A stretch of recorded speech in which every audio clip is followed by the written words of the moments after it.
My name is Joe Collins. I am a congressional candidate for California's 43rd District. I'm a U.S. Navy veteran, 13 years, and I'm from South Central LA.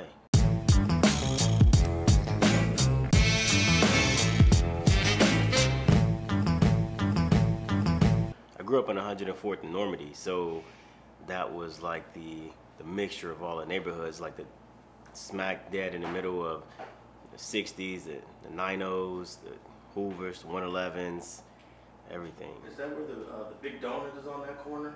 Yeah. So is that big donut there when you was a kid? It was there when I was a kid. It was iconic too. Yeah, it is. Yeah. There's been a lot of war stories told from coming out of that community. You was a young kid walking to school. What elementary did you go to? I went to Century Park. And is that right in there, in that area? It's in the area, yeah. So tell me about being a kid, just growing up around there. Oh, growing up in South Central Los Angeles, it was different. I mean, you know, I had a lot of uncles that started a lot of gangs, a lot of the blood gangs in LA. And so that was something that I grew up in, and so it was normal to me, you know. So I didn't understand what I was living in until I actually moved out of Texas. But, I mean, getting into fights in school was normal. You know, getting into fights in the streets, walking home from school was normal. Gangbanging was normal. Poverty was normal. Like, everything that I went through, from my perspective, living in South LA as a kid was normal. Seeing people getting killed, all of this stuff, it was normal to me. So what city in Texas did you guys end up relocating to? We moved right outside of Dallas to a town called Ferris. And we moved because my house was actually shot up in a drive-by. Yeah. I remember coming home from church, and there were bullet holes, you know, all through the house. There was bullet holes in the windows, there was bullet holes in the couch, and it was going, you know, directly through the house. My mom wasn't having it. I was starting to get involved in gangs and everything as well, and she moved us out. So let me ask you, if your mom didn't move out, do you think you would have went that direction? Gangs? Yeah. Absolutely, because it was normal. Because the way you are now, you don't seem like you would have ever made those choices, but of course, as a 10-year-old kid or whatever age you was at the time, you think differently. Yeah. And so you had family that was in gangs. Did they kind of influence you and you look up to them when you were young? I'm not sure if the definition to be influence is just the whole product of your environment type thing. And so growing up in it, it was just normal to be involved in it. You know, just like, you know, we lived next to a church. My grandfather was a pastor, so going to church was normal for me as well. So church, gangs, and school was the life. Okay, so let's fast forward to you graduate from high school, and you have this. Did you go straight into the Navy, or did you take some years off? No, I actually I dropped out of high school, and I went to college. I went to junior college to complete my classes so I can get out of school early. And then I was working at Walmart. I was still going to junior college, and a recruiter came into Walmart, and at the ripe old age of 17, I was trying to spit game to the recruiter and holler at her. And we ended up exchanging numbers, and I thought I was doing something, you know, and next thing I know, she hit me up, hey, come to the office, have lunch with me. And I'm like, okay, cool. So I go to the office, and next thing I know, I'm at MEPS, and they're offering me a job. They said, hey, you can join the Navy if you want to. You can work on jets. You can be a nurse in the military. You can do whatever you want to. And I'm like, all right, well, let me, you know, work on these airplanes. Oh, great, we're going to send you to Florida. I'm like, okay, cool, let's go to Florida then. And, you know, maybe about a month later, I was in boot camp. Wow. Yeah. Something that's a decision that you probably never saw coming when you was in high school.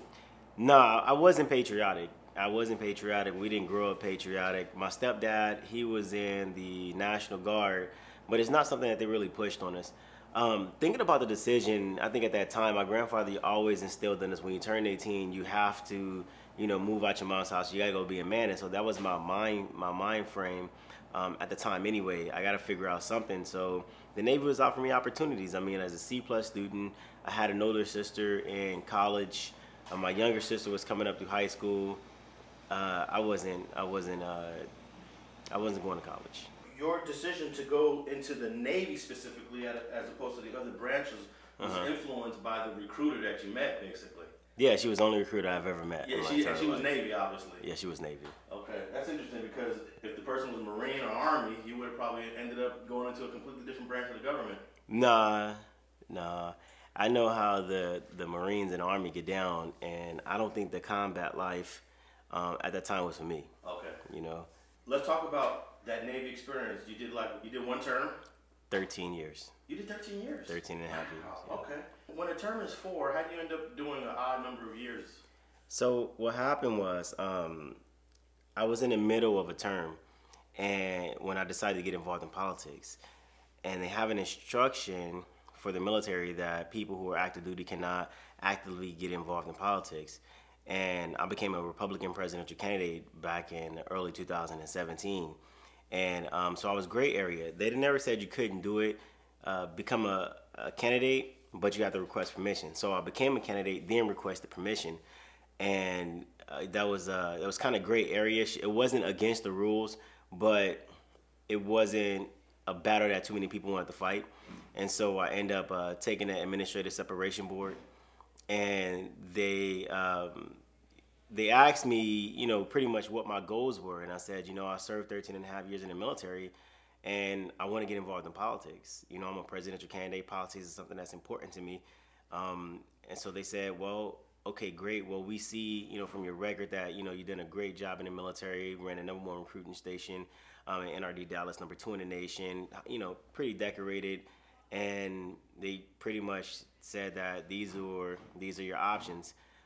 So they let me out the military on administrative separation, general under honorable conditions. I took an Article 92, and which is disobey an order by becoming a presidential candidate before asking permission. And RE4, can't re-enlist into the military. Didn't plan on it anyway, so it doesn't matter. And they told me good luck and wished me well and thank you for your service, and that was all she wrote.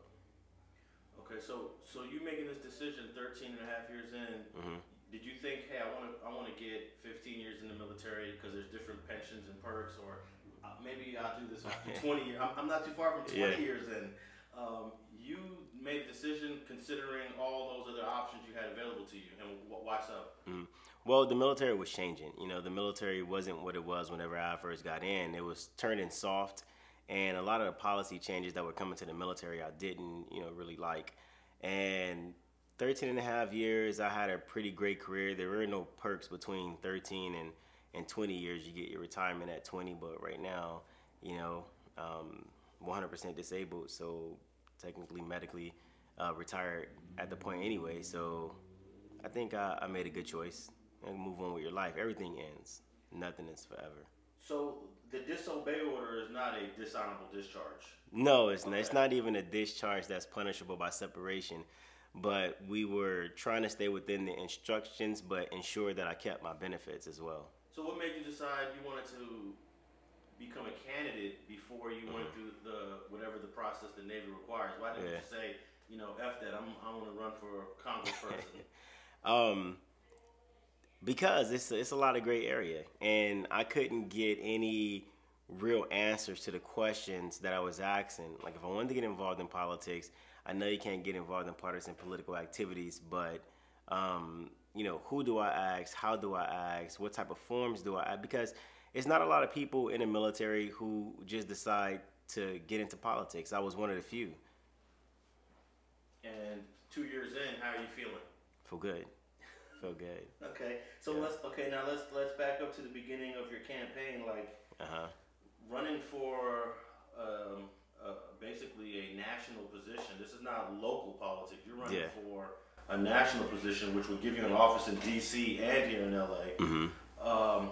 How does one even take on this task of never having any experience in politics? Thanks for watching StreetTV.net.